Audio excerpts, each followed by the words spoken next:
예절하지 않으니 그곳에서 그를 예배하리라. 찬양하지 않을 그곳에서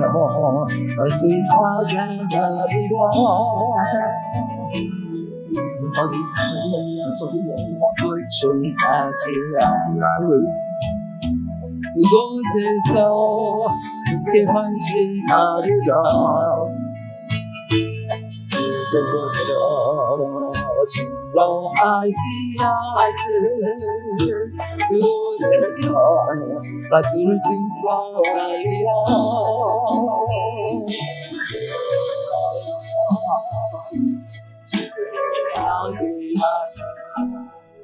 최고야로 어머니의 앞으로 내가 속이고 그가 하며 알고서 이단기로 불주고. 할렐루야. 하나님의 말씀 보십니다. 마태복음 5장 1절로부터 7절까지 말씀 읽겠습니다. 마태복음 5장 7절 말씀만 우리 한번 큰 소리로 합독하십니다. 긍휼히 여기는 자는 복이 있나니 그들이 긍휼히 여김을 받을 것이며. 아멘. 할렐루야. 자, 오늘은 긍휼히 여기는 자의 복이라는 제목으로 함께 은혜를 나누려고 합니다. 사랑하는 성도 여러분, 이 시간 하나님의 크신 은혜와 평강이 오늘 이 자리에 함께 하신 우리 모두에게 가득하기를 축원합니다. 우리는 예수님께서 이제 가르쳐 주신 산상수훈이라고 불리는 이 팔복에 대해 함께 묵상해 가고 있습니다. 가난한 심령을 가진 자, 애통하는 자, 온유한 자가 복이 있다, 이렇게 주님이 말씀하셨고, 오늘은 이 팔복 중 네 번째 복인 긍휼히 여기는 자는 복이 있나니 그들이 긍휼히 여김을 받을 것이며 라는 말씀을 통해 진정한 복이 무엇인지 함께 나누고자 합니다. 긍휼이라는 단어는 여러분 우리의 삶 속에서 자주 쓰이는 단어입니다. 그러나 우리가 이 진정한 의미를 깨닫고 실천하기는 그렇게 쉽지 않은 단어이기도 합니다. 고통받는 이들을 보면서 단순히 참 불쌍하다 이렇게 여기는 어떤 그 감정, 그런 것, 그것이 긍휼일까요? 그렇지 않습니다. 그들의 그 아픔에 동참하고 그들의 그 아픔에 적극적으로 손을 내미는 것, 그리고 참여하는 것, 바로 이것이 긍휼입니다. 다시 말해서 긍휼이란 말은 감정이 아니라 직접적인 관심을 행동으로 보이는 것이며, 그들의 아픔과 고통에 직접 참여해 함께 느끼는 고통을 긍휼함이라 그렇게 부르는 것입니다. 오늘 이 시간 긍휼히 여기는 자에게 하나님께서 약속하신 놀라운 복은 무엇인지, 그리고 그 길을 걸어갈 때 우리에게 다가오는 영적인 갈등은 어떻게 해결해야 할지, 그 세 번째로는 어떻게 우리의 삶에 긍휼을 심고 실천할 수 있을지 오늘 깊이 묵상하면서 말씀을 나누고자 합니다. 첫 번째로 긍휼히 여기는 자의 복이다. 여러분, 긍휼히 여기는 것, 이 긍휼이란 무엇일까요? 성경에서 말하는 긍휼은 헬라어 에겔로스라고 하는 말이고 히브리어로는 라함, 헤세드라고 하는 말입니다. 그런데 이 긍휼이라고 하는 말씀은 제가 서두에 말씀드렸을 대로 뭐 불쌍히 여기는 감정적인 그런 마음, 그것 아닙니다. 상대방의 비참함과 고통을 나의 고통처럼 여기고 그 아픔을 덜어주기 위해서 내가 적극적으로 움직이고 행동하는 것, 그리고 마음을 그에게 쏟아붓는 것, 바로 이러한 자비로운 행동이 동반된 사랑, 그것을 긍휼이라고 말합니다. 여러분, 이 긍휼의 사랑은 예수님께서 친히 보여주신 모든 사역이 바로 긍휼의 사역이었다고 하는 것을 알 수가 있습니다. 주님은 병든 자를 고치시면서 긍휼을 베푸셨습니다. 배고픈 자를 바라보면서 긍휼히 여기시고 그들의 배를 채우셨습니다. 죄인들을 바라보시면서 그들을 긍휼히 여기시고 한없이 용서해 주셨습니다. 이 모든 것들이 긍휼의 표현이었다, 그런 말입니다. 여러분, 오늘 이 시간 우리가 기억해야 할 것은 하나님의 긍휼입니다. 우리는 본질상 진노의 자녀였습니다. 죄로 인해 죽을 수밖에 없는 존재들이었습니다. 그러나 하나님께서는 그런 우리를 불쌍히 여기셔서, 죄에 허덕이는 우리를 불쌍히 여기셔서, 하나님의 진노의 대상이 된 우리들을 불쌍히 여기시고 독생자 예수 그리스도를 이 땅에 보내두셨습니다. 그 크신 사랑과 은혜로 인해 우리는 죄의 사함을 받았습니다. 그리고 구원에 이르게 되었습니다. 에베소서 2장 4절로 5절의 말씀에 그런 말씀이 있습니다. 긍휼이 풍성하신 하나님이 우리를 사랑하신 그 큰 사랑을 인하여 허물로 죽은 우리를 그리스도와 함께 살리셨다. 그리고 너희는 그 은혜로 구원을 받았다. 그렇게 말씀하고 있습니다. 우리가 누리는 구원 자체가 바로 하나님의 긍휼이라고 하는 결정체다, 그런 말입니다. 그렇다면 여러분, 긍휼히 여기는 자가 받는 복은 무엇일까요? 예수님이 말씀하십니다. 긍휼히 여기는 자는 복이 있나니 그들이 긍휼히 여김을 받을 것이다. 언뜻 생각하면 여러분 이렇게 생각할 수 있어요. 우리가 긍휼을 심었기 때문에 긍휼을 받는 것이구나. 다시 말해서 어떤 뿌린 대로 거두는 법칙이 적용되었구나. 뿌린 대로 얻게 되는 이 세상의 원리가 적용되었구나. 그렇게 생각할 수 있습니다. 그러나 여러분, 이 긍휼히 여기는 자는 긍휼함을 받을 것이라고 하는 이 말씀은 하나님의 적극적인 은혜와 하나님의 진실하신 정의가 작용하는 영적 원리를 우리들에게 가르쳐 주고 있습니다. 여러분, 우리가 다른 사람에게 긍휼을 베풀 때에 하나님께서는 하나님이 가지신 긍휼로 우리를 채워 주신다고 약속하고 있습니다. 여러분, 야고보서 2장 13절을 보면 이렇게 말씀하십니다. 같이 읽습니다. 긍휼을 행하지 아니하는 자에게는 긍휼 없는 심판이 있으리라. 긍휼은 심판을 이기고 자랑한다. 긍휼, 심판을 이긴 것이 뭐냐? 긍휼이라는 것. 하나님의 긍휼이 우리로 하여금 심판을 이기게 하신 줄로 믿습니다. 하나님의 긍휼이 우리의 모든 죄를 용서하시고 하나님의 백성이 되게 하심으로 천국의 삶을 살게 하시는 줄도 믿습니다. 심판을 이기는 것 긍휼입니다. 심판을 이기니 사실을 자랑할 수 있게 하는 것 하나님의 긍휼입니다. 우리가 다른 이들에게 베푼 긍휼의 양과 질에 따라 하나님께로부터 긍휼을 받는다는 것이 아닙니다. 착각하지 마십시오. 긍휼을 베푸는 삶 자체가 하나님의 긍휼을 경험하는 통로가 된다고 하는 사실. 아멘. 우리가 긍휼을 베풀 때 우리는 하나님의 성품을 닮아가게 됩니다. 그리고 우리가 긍휼을 베풀 때에 하나님과 깊은 교제 속으로 들어갈 수 있습니다. 여러분, 이는 단지 어떤 보상의 차원을 넘어섭니다. 긍휼을 통해 우리가 하나님의 마음을 배우고 하나님의 사랑 안에 거하게 된 영적인 복을 누리게 된다는 말씀입니다. 할렐루야. 하나님의 마음을 배우기 원하십니까? 긍휼을 베푸십시오. 하나님의 사랑에 거하게 되는 영적인 복을 누리기 원하십니까? 긍휼을 베푸십시오.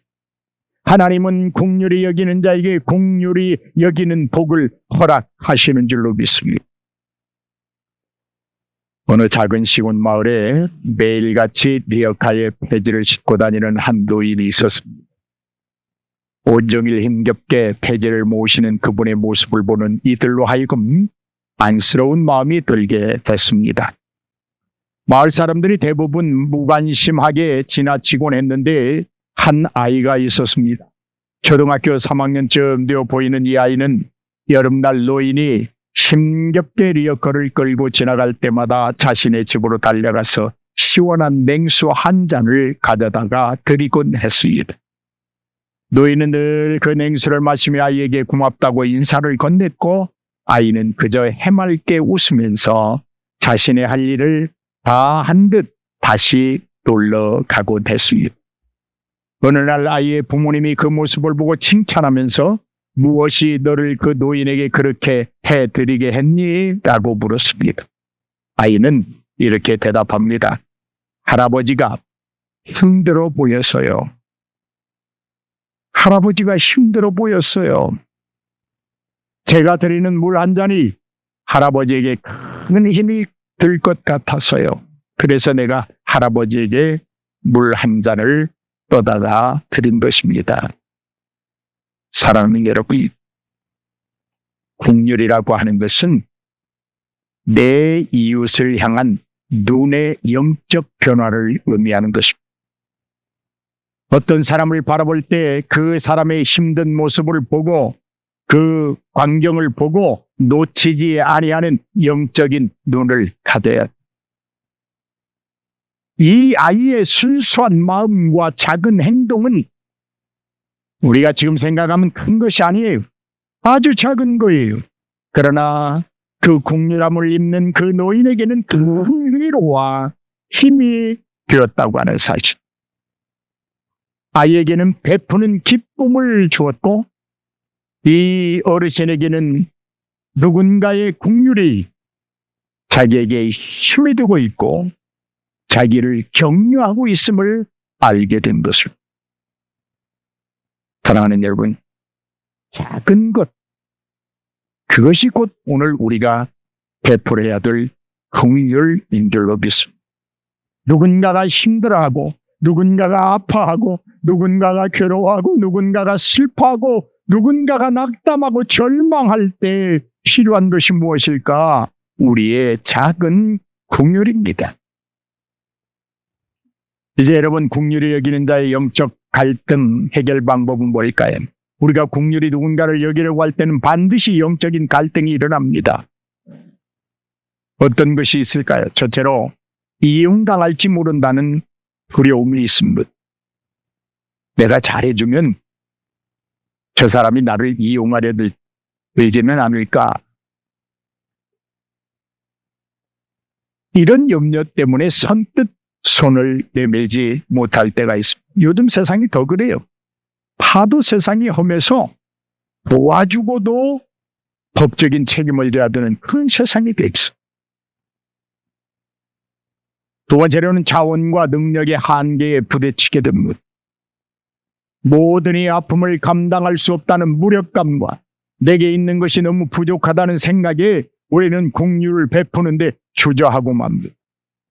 그러나 여러분, 내가 할 수 있는 긍휼, 내가 나누어 줄 수 있는 긍휼, 내가 베풀 수 있는 긍휼은 아무것도 없습니다. 내가 가진 것 가지고 하는 것이 아닙니다. 하나님께서 하십니다. 하나님이 하시도록 만들어 주십니다. 하나님이 할 수 있도록 채워주시고 하나님이 하실 수 있도록 모든 것을 공급해 주십니다. 그다음에 여러분, 우리가 긍휼을 베풀려고 할 때에 세상의 냉담함도 때로는 긍휼을 베푸는데 장애가 되기도 합니다. 긍휼을 베푸는 나의 행동을 사람들이 비웃지나 않을까? 뭘 그렇게까지 하느냐라고 하는 어떤 세상적인 시선과 마주할 때에 우리는 위축되고 긍휼을 베풀 수 있는 기회를 놓치고 말게 됩니다. 또 하나 있습니다. 우리의 판단에 오류가 생길 때 우리는 긍휼을 베풀지 못합니다. 상대방의 어려움이 그 자신의 잘못 때문이라고 하는 생각이 들면 그에게 긍휼의 마음을 보일 수 없습니다. 내가 잘못해서 그런 거야, 당연한 거지 라고 하는 우리의 생각의 어떤 오리적인 판단이 하나님의 그 한없는 긍휼을 입었음에도 불구하고 우리는 이웃에게 그 자그마한 긍휼마저도 베풀지 못하게 하는 것입니다. 우리가 긍휼을 베푸려고 할 때는 우리의 판단이 앞서서는 안 됩니다. 그죠? 그 사람의 그 어떤 괴로움과 고통을 있는 그대로 수용하고 바라보고 이해하는 것이 필요합니다. 그 다음에 여러분, 또 우리가 긍휼을 베푸려고 할 때 어떤 방해가 일어나느냐, 자기 희생에 대한 부담감이 생기게 됩니다. 내 것을 포기하고 시간을 나누어야 한다고 하는 그 부담감 때문에 선한 사마리안처럼 행동하지 못하는 경우가 있습니다. 분명히 제시된 영적 갈등은 긍휼을 베풀기 원하는 예수의 사람들이라면 극복해야 할 문제인 것입니다. 그렇다면 이런 갈등을 어떻게 해결할 수 있을까요? 대체로 하나님의 긍휼을 깊이 묵상하십시오. 우리가 겪는 모든 영적 갈등은 영적인 부재, 즉 말씀의 부재에서 일어나기 때문입니다. 말씀은 우리에게 변함없이 처음부터 끝까지 이렇게 전하고 있습니다. 대체로 우리가 하나님의 크신 긍휼로 구원받은 자임을 잊지 말라고 말합니다. 하나님께서 우리의 연약함과 죄악에도 불구하고 우리를 용서하시고 사랑하신다고 하는 이 사실을 잊지 말라고 말합니다. 이 사랑이 우리도 다른 사람의 연약함을 보듬을 수 있는 힘을 내게 한다고 말씀하십니다. 우리가 받은 긍휼이 너무나 크기에 우리도 긍휼의 통로가 되는 것이 마땅하다고 말씀하십니다. 그러므로 말씀의 부재가 우리가 이웃에게 긍휼을 베푸는데 큰 장애가 되는 것입니다. 그 다음에는 여러분, 우리 내적 동기를 바르게 해야 합니다. 내가 어떤 조그마한 긍휼을 베풀고 그것이 마냥 나의 자랑거리인 양 여긴다면 그것은 동기가 잘못된, 동기가 순수해야 돼. 순수한 동기 속에서 움직여지는 그 사랑의 행위는 아름다운 결과를 맺게 됩니다. 순수한 동기는 순수한 목적을 만들어냅니다. 그러나 내가 긍휼을 베푼다라고 하는 이 자랑에 앞서면 그 긍휼에는 험악한 결과만이 남게 되는 것입니다. 여러분, 우리가 순수한 동기를 가지고 이웃을 사랑하고 수용하고 긍휼을 베풀 때 하나님은 기뻐하시게 되는 것입니다. 우리가 하나님의 찬양이 되는 것입니다. 우리로 하여금 하나님의 영광을 받게 되는 것입니다. 그러므로 내적 동기를 먼저 우리가 바르게 가져야 되는 것입니다. 다음으로 여러분, 성령의 도우심을 간구해야 합니다.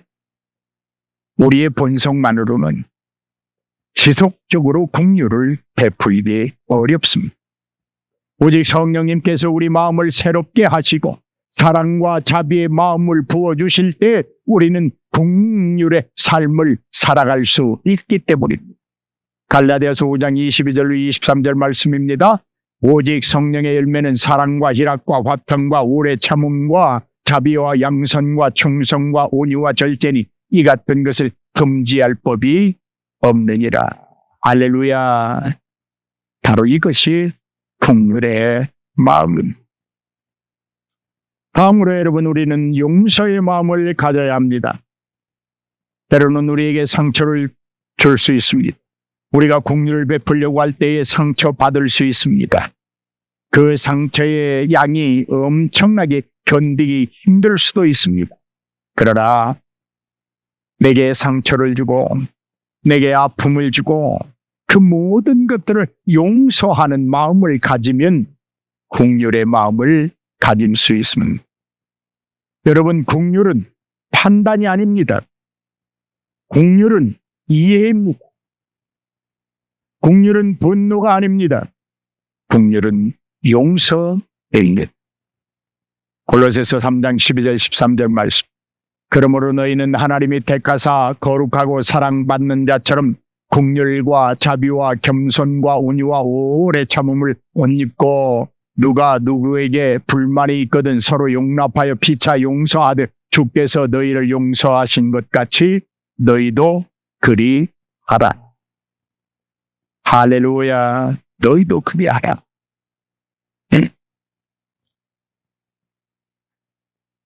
여러분, 그렇다면 긍휼히 여기는 자에게 주시는 하나님의 위로와 약속은 무엇이 있을까? 긍휼의 삶을 살다가 보면 분명 힘든 순간들이 찾아옵니다. 우리의 마음이 약해지기도 합니다. 낙심하게 될 때도 있습니다. 뭔가 결과가 눈에 보이지 않을 때도 있습니다. 간혹은 내가 참 헛된 일 했구나 라고 생각될 때도 있습니다. 그런데 긍휼히 여기는 자에게 하나님은 반드시 위로와 약속을 허락하고 계십니다. 하나님의 위로가 무엇일까요? 우리가 다른 사람의 아픔을 함께하면 애쓰는 그 모든 순간에 하나님은 우리를 홀로 내버려 두지 않으신다는 것입니다. 할렐루야. 하나님이 우리와 함께 할 수 있도록 만드는 가장 좋은 방법은 내가 누군가에게 긍휼을 베푸는 것입니다. 긍휼의 마음으로 다가갈 때 우리는 하나님의 마음을 품게 됩니다. 그 마음을 품고 고통받는 이들을 위해 기도하고 섬길 때 우리는 또한 깊은 영적 위로와 만족감을 경험하게 됩니다. 고린도후서 1장 3절에 보니까 모든 위로의 하나님, 그렇게 말은 모든 위로의 하나님께서 우리의 지친 영혼을 만져주시고 새 힘을 부어주십니다. 세상의 어떤 위로와도 비교할 수 없는 평안을 주십니다. 마치 우리가 누군가를 위로할 때 우리의 마음도 따뜻해지는 것처럼 말입니다. 그러면 하나님의 약속은 무엇일까요?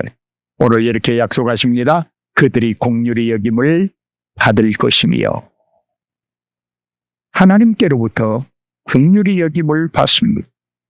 우리가 하나님 앞에서 우리의 부족함과 연약함을 가지고 나아갈 때 우리는 하나님의 넓고 깊은 긍휼을 경험하게 됩니다. 특별히 여러분, 심판의 날에 우리의 삶을 돌아보실 때 우리가 베푼 긍휼의 행위들을 통해 우리의 믿음이 증명되고 하나님의 은혜를 더욱 풍성히 받게 될 것입니다. 우리는 또한 사람들에게서도 긍휼을 얻고 우리가 먼저 다른 사람에게 긍휼을 베풀면 놀랍게도 우리 역시 어려움에 처했을 때 주위의 사람들로부터 도움과 이해를 얻게 되는 경우가 많이 있습니다. 이는 단순한 어떤 인간관계의 기술이 아니라 영적인 상호작용의 원리라는 말입니다. 또한 우리가 긍휼을 베풀 때에 하나님과 같은 마음을 품게 됩니다. 긍휼의 삶은 우리를 그리스도의 형상으로 변화시켜 갑니다. 우리가 긍휼히 여길수록 우리는 하나님의 성품에 동참하게 되고 이보다 더 큰 복은 없다고 생각이 듭니다. 여러분, 어느 작은 교회 새로 부임한 젊은 목사님이 있었습니다. 목사님은 성도들에게 늘 사랑과 긍휼을 강조하면서 자신 또한 삶으로 본을 보이려고 했습니다. 어느 날 오랫동안 교회를 떠나 방황하던 청년 한 명이 깊은 절망과 죄책감 속에서 스스로 목숨을 끊으려 한다는 소식이 들려왔습니다. 대부분의 성도는 안타까워하면서도 스스로 선택한 길이라며 선뜻 나서지 못했습니다. 그러나 목사님은 주저하지 않고 밤늦은 시간 청년의 집을 찾아갔습니다. 이미 몸은 굳게 잠겨 있었고 청년은 전화도 받지 않았습니다. 목사님은 며칠 밤낮으로 청년의 집 문 앞에서 그저 기다렸습니다. 지나가는 이들은 이상하게 여겼고 아내조차도 말렸지만 목사님은 99마리의 양을 들에 두고 잃어버린 한 마리의 양을 찾아 나서는 목자의 심정으로 포기하지 않았습니다. 마침내 며칠째 되던 날 문이 열리고 해인처럼 변한 청년이 목사님 앞에 나타났습니다. 청년은 눈물로 회개하며 목사님의 긍휼 어린 기다림에 다시 삶의 희망을 찾았습니다. 사랑합니다. 이 목사님은 그 어떤 질책도 조언도 아닌 오직 긍휼의 기다림이란 긍휼로 한 영혼을 살려낸 것입니다. 이 이야기는 긍휼을 베푸는 자에게 주어지는 깊은 영적 위로와 한 영혼을 구원하는 감격이 얼마나 큰지를 보여주고 있습니다. 다음 분, 성경에는 하나님이 베풀어 주신 긍휼에 대한 말씀들이 너무나도 많이 있습니다. 왜냐하면 긍휼은 하나님의 본성 그 자체이기 때문입니다. 출애굽기 34장 1절로 7절 말씀 읽고 있습니다. 여호와께서 그의 앞으로 지나시며 선포하시되 여호와라 여호와라 자비롭고 은혜롭고 노하기를 더디하고 인자와 진실이 많은 하나님이라. 인자를 1000배까지 베풀며 악과 과실과 죄를 용서하리라. 할렐루야. 하나님의 인자를 1000배까지 베푸시는 긍휼, 악과 과실과 죄를 용서하시는 긍휼, 이것이 하나님의 성품입니다. 이 긍휼하심이 우리에게 임하였기에 오늘 우리는 거룩하신 하나님을 찬양하고 예배할 수 있습니다. 이뿐 아닙니다. 호세아서 6장 6절입니다. 나는 인애를 원하고 제사를 원하지 아니하며 번제보다 하나님을 아는 것을 원한다. 여기 인애라고 하는 말이 긍휼이라는 말입니다. 나는 긍휼을 베푸는 것을 더 제사보다 더 원한다. 너희가 나를 1000번 만번 예배하여도 긍휼 한 번 베푸는 것이 내가 천낸 것의 전부다.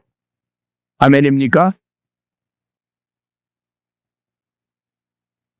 하나님은 형식적인 제사보다 우리가 이웃에게 베푸는 긍휼한 마음, 긍휼한 사랑, 긍휼을 담은 그 행동 하나를 더 기뻐하신다고 말씀하고 있습니다.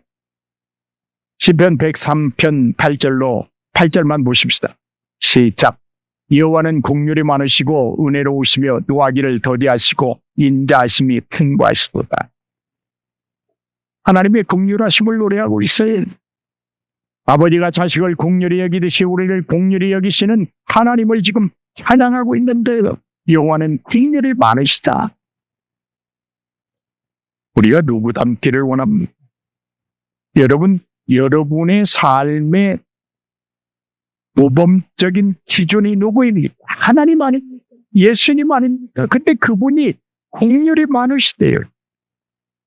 그렇다면 우리도 긍휼을 베풀려 살아야 되지 않겠습니까?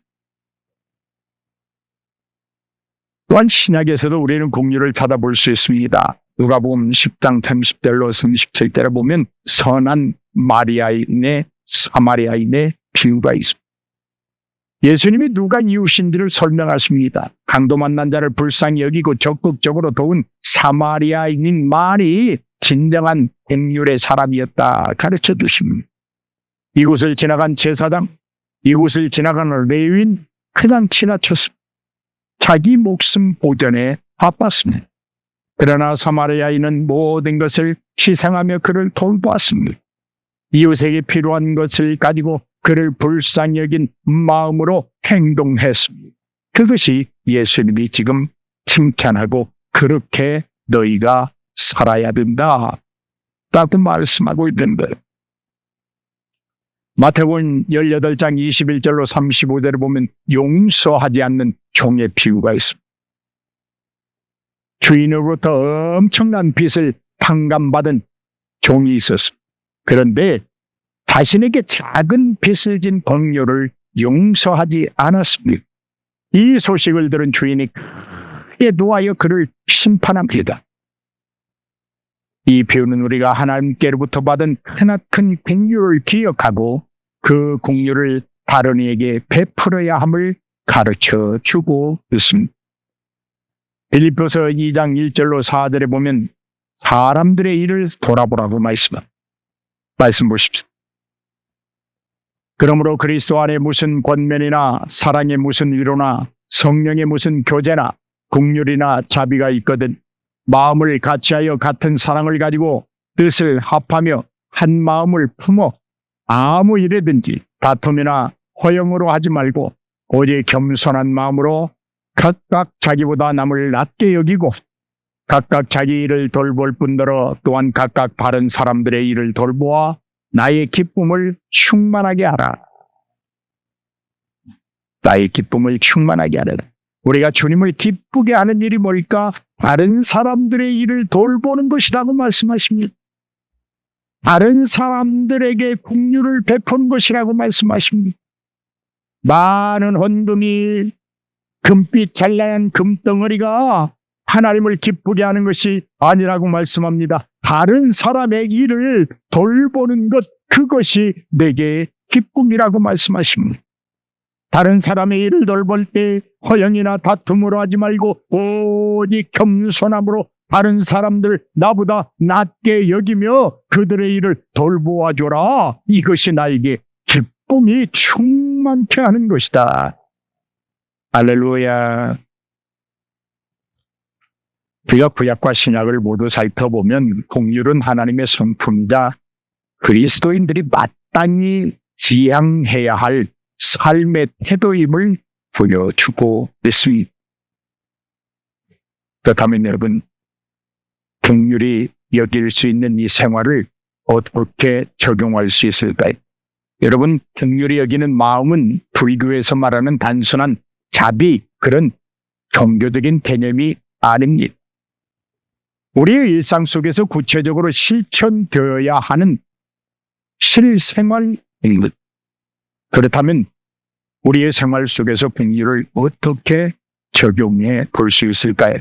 대체로 눈을 열어서 주변의 아픔을 찾아보아야 합니다. 긍휼의 삶은 가만히 앉아 있어도 주어지는 것이 아닙니다.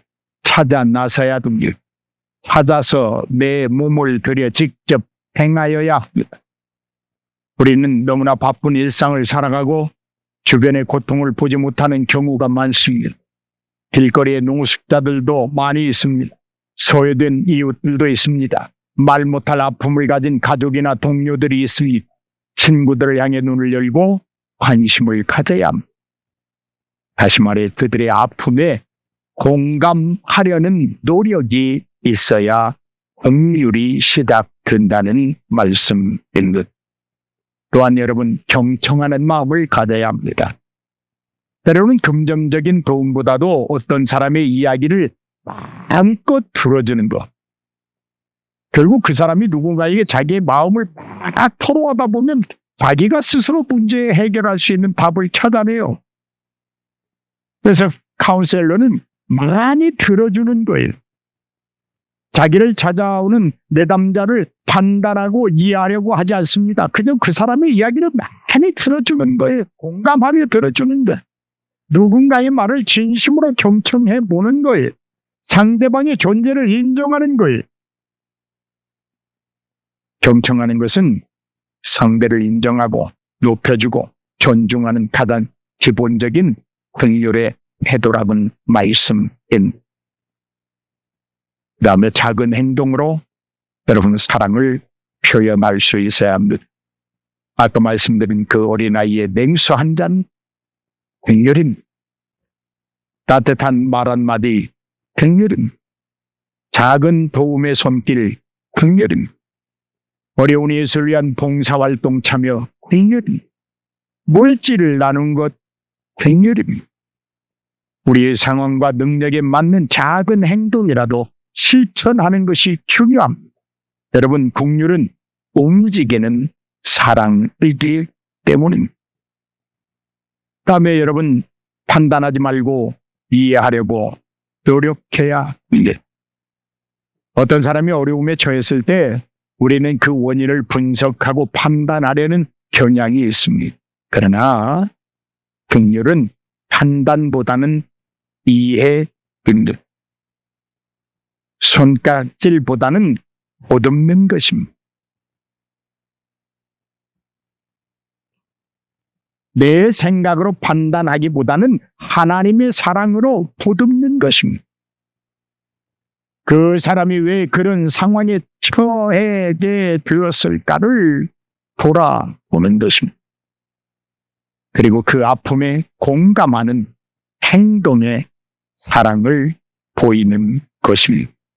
판단하지 말고 이해하십시오. 다음에 공동체의 긍휼을 실천해야 합니다. 교회는 마땅히 긍휼을 실천하는 공동체가 되어야 합니다. 이제 우리 교회는 더 이상 다른 이들을 판단하고 또 판단하고 또 판단하는 그러한 일이 없어야 될 줄로 믿습니다.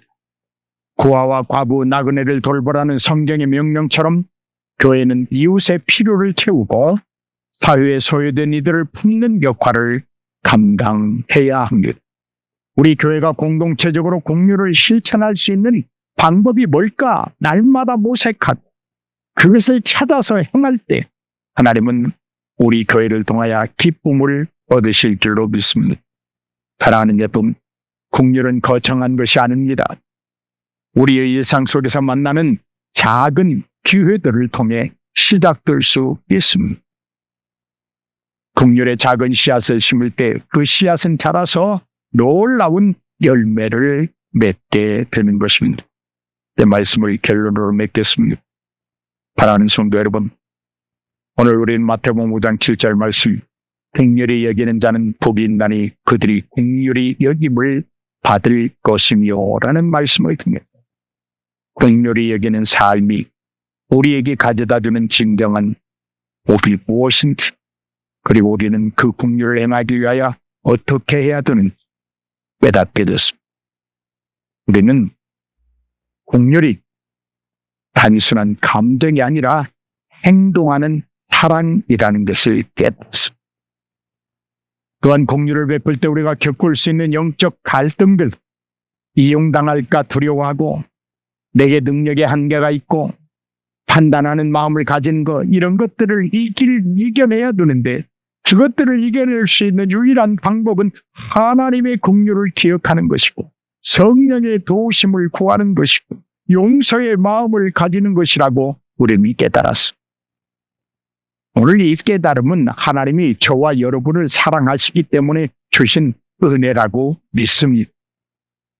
무엇보다도 긍휼을 베푸는 자에게 하나님께서 위로를 주시고 그들이 하나님께로부터 긍휼히 여김을 받고 하나님의 마음을 품게 되는 놀라운 약속이 있음을 깨달았습니다. 구약과 신약성경은 변함없이 우리에게 긍휼한 삶을 살라고 요구하고 있습니다. 여러분, 이제 우리는 이 깨달은 말씀을 들고 어떻게 살아가야 할까요? 첫째로 우리가 먼저 하나님의 무궁한 긍휼을 받은 죄인임을 잊지 말아야 합니다. 이 진리가 우리의 교만을 깨뜨리고 다른 사람을 향한 자비로운 마음을 열게 할 것입니다. 긍휼은 일상의 작은 실천에서 시작됩니다. 오늘 하루를 살아가면서 내 주변에 혹시 내가 외면했던 긍휼의 손길이 필요한 사람은 없는지 한 번쯤 돌아볼 수 있기를 바랍니다. 그들에게 따뜻한 말 한마디, 그들의 말을 경청하는 마음 자세, 그들에게 작은 도움의 손길을 내밀어 보는 것, 이것이 그리스도인의 긍휼한 삶이란 말입니다. 또한 긍휼은 예수 그리스도의 심장을 닮아가는 과정입니다. 여러분의 가슴이 뜨겁기 바랍니다. 예수의 사랑으로 가득 채워지기를 바랍니다. 여러분의 언어가 아름다운 예수의 사랑의 언어로 넘쳐나기를 바랍니다. 우리 하나님의 성품에 더 가까이 다가가는 놀라운 역사가 일어나기를 주의 이름으로 축복합니다. 사랑하는 성도 여러분, 세상은 점점 더 각박해지고 개인주의가 심화되고 있습니다. 이러한 시대에 우리 그리스도인들이 긍휼히 여기는 자가 되어야 하니 사명이 있음을 깨닫기 바랍니다. 우리가 국률의 씨앗을 심을 때 그 씨앗은 자라서 열매를 맺게 될 것이고 이 세상에 하나님의 사랑과 소망을 전수하는 생명수가 될 것입니다. 우리의 삶 속에 하나님의 국률이 흘러 넘쳐나기를 주님의 이름으로 축복합니다. 우리가 먼저 그 복을 누리고 그 복을 세상에 흘려보내는 은혜의 통로가 되기를 간절히 축원합니다. 그리하여 주님의 이름이 이 땅 가운데 높이심을 받으시기를 소망합니다. 긍휼이 무엇인지 아는 자에 그치지 않고 긍휼을 행함으로 하나님의 긍휼의 은혜와 복을 누리는 저와 여러분이 되기를 주님의 이름으로 축복합니다.